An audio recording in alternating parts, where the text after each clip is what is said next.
नमस्कार दोस्तों, आज सुनते हैं करवा चौथ की कथा। एक साहूकार के 7 लड़के और एक लड़की थी।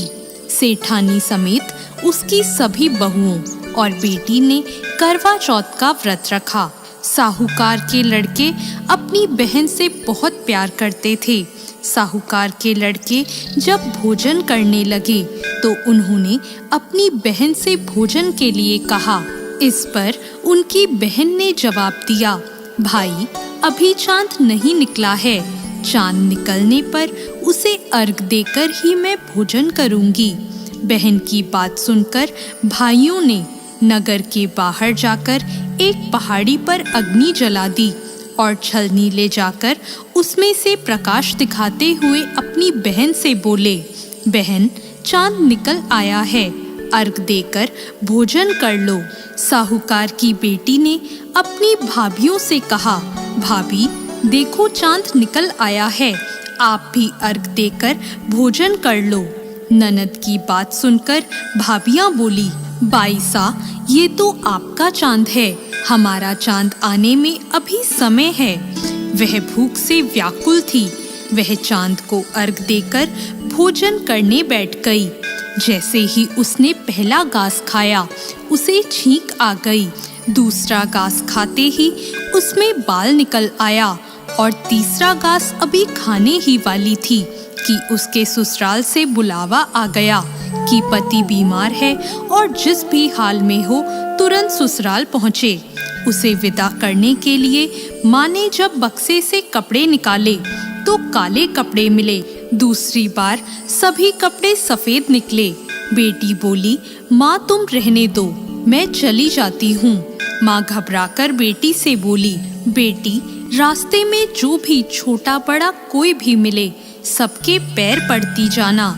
जो भी बूढ़ सुहागन होने का आशीर्वाद दे तो वहीं अपने पल्ले में गांठ बांध लेना।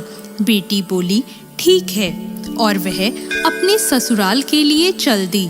रास्ते में उसे जो भी मिला वो सबके पांव छूती गई। सबने सुखी रहो, पियर का सुख देखो, खुश रहो का आशीर्वाद दिया। ऐसे वह अपने ससुराल पहुंच गई। ससुराल के दरवाजे पर छोटी ननद खेल रही थी। जब उसके पांव छुए तो उसने आशीर्वाद दिया, सदा सौभाग्यवती रहो, पुत्रवती रहो और बूढ़ सुहागन हो। यह सुनते ही उसने अपने पल्ले से गांठ बांध ली। घर में अंदर गई तो उसने देखा कि उसका पति मरा हुआ जमीन पर लेटा है और उसे ले जाने की तैयारी हो रही है। वो बहुत रोई, बहुत चिल्लाई।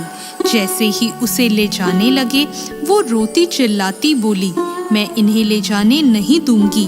फिर भी जब कोई नहीं माना तो वो बोली, मैं भी साथ जाऊंगी।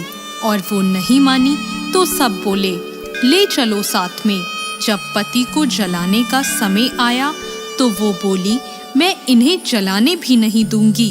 तो सभी बोले, पहले तो पति को खा गई, अब उसकी मिट्टी भी खराब कर रही है।